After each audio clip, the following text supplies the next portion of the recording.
Hello বন্ধুরা, welcome to my new blog. So দিনটা ছিল 8 তারিখ সোমবার। আমি আর আমার 3 বন্ধু মিলে বেরিয়ে পড়েছিলাম কল্যাণীর উদ্দেশ্যে। একটা বন্ধুর বাড়িতে যাওয়ার কথা ছিল। ওয়েদারটা দেখে তোমরা বুঝতেই পারছো কেমন ধরনের ওয়েদার ছিল। মেঘলা আকাশ, যখন তখন বৃষ্টি হওয়ার সম্ভাবনা ছিল, বাট তাও একটা অ্যাডভেঞ্চার হবে সেই ভেবে আমরা বেরিয়ে পড়েছিলাম।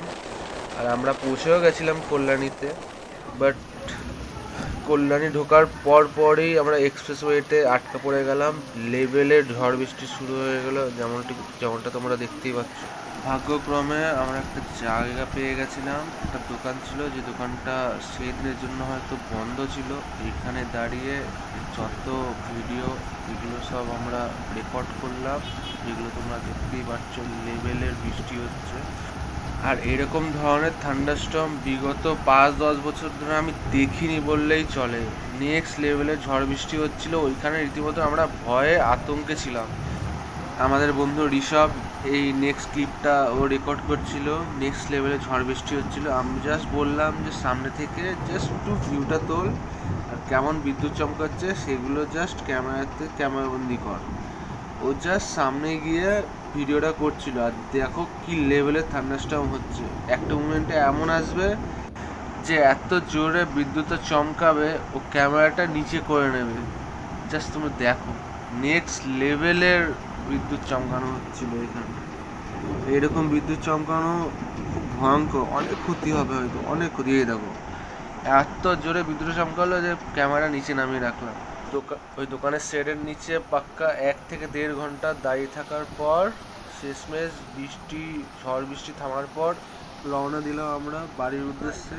কল্যাণী এক্সপ্রেসওয়ে দিয়েই আমরা টান কল্যাণীর মধ্যে দিয়ে বাড়ি আসতে শুরু করলাম। আর ঠিক আসার পথে দেখতে পেলাম কল্যাণী এক্সপ্রেসওয়ের উপরে একটা অ্যাক্সিডেন্ট হয়েছে, যেটা একটা ফোর্ড এন্ডিভর ডাইরেক্ট একটা আর্টিগাকে হিট করে। আশেপাশে লোকজনের থেকে জানতে পারলাম যে কারোর কোনো ক্ষতি হয়নি, বেশি কিছু গুরুতর আহত হয়নি, সবাই মোটামুটি ঠিকঠাকই আছে। তো এখানে সব পুলিশ কর্মীরা সব দাঁড়িয়ে ছিল, তো তার পাশ দিয়ে আমরা হালকা করে চলে আসলাম।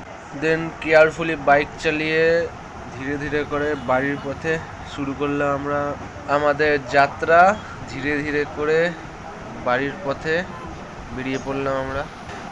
যাত্রাটা এত অ্যাডভেঞ্চারাস হয়ে যাবে ভেবে উঠতে পারিনি। গেলাম যখন, তখন একদম মেঘলা ওয়েদার, সুন্দর হাওয়া দিচ্ছিল। দেন এরকমভাবে আটকা পড়ে যাবো এটা ভাবতে পারিনি। ভেবেছিলাম ঝড় বৃষ্টি তো হবে, কোনো একটা জায়গায় স্টেতে করতে হবে, বাট এই লেভেলে ঝড় বৃষ্টি হবে ভাবিনি। তো ফটাফট আমরা বাড়ির উদ্দেশ্যে রওনা দিলাম, কারণ যদি ওইখানে আবার বৃষ্টি শুরু হয় তো এবারে মিনিমাম রাত হয়ে যাবে। কারণ আমরা বেরোলাম যখন, তখন বাজে ঠিক 8:30টার আশেপাশে। এর চেয়ে বেশিক্ষণ যদি ওখানে দাঁড়াতাম হয়তো ওইখানেই আমাদের দাঁড়িয়ে থাকতে হতো, আবার যদি ঝড় বৃষ্টি হতো।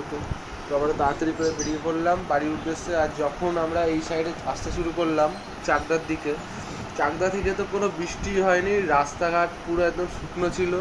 মানে চাকদা, পায়াডাঙ্গা, রানাঘাট এইসব সাইডে কোনো বৃষ্টির কিচ্ছু হয়নি। যা ঝড় বৃষ্টি হয়েছে সব কল্যাণী, কাঁচরাপাড়া, হালিশহর ওদিকে হলো।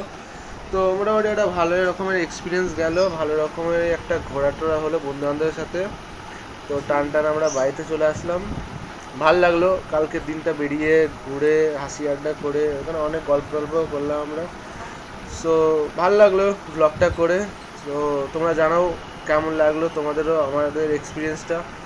এরকমই আরও ব্লগের জন্য দেখতে থাকো ব্লগার প্রকাশ। লাইক করতে ভুলবে না, চ্যানেল সাবস্ক্রাইব করতে ভুলবে না, আর সাপোর্ট করতে থাকো এরকমভাবে। ছোট একটা ব্লগার, ট্রাই করছি বেটার ব্লগিং করার, সাপোর্ট করতে থেকো। চলো গাইস, টাটা, বাই বাই, টেক কেয়ার, জয় শ্রীকৃষ্ণ।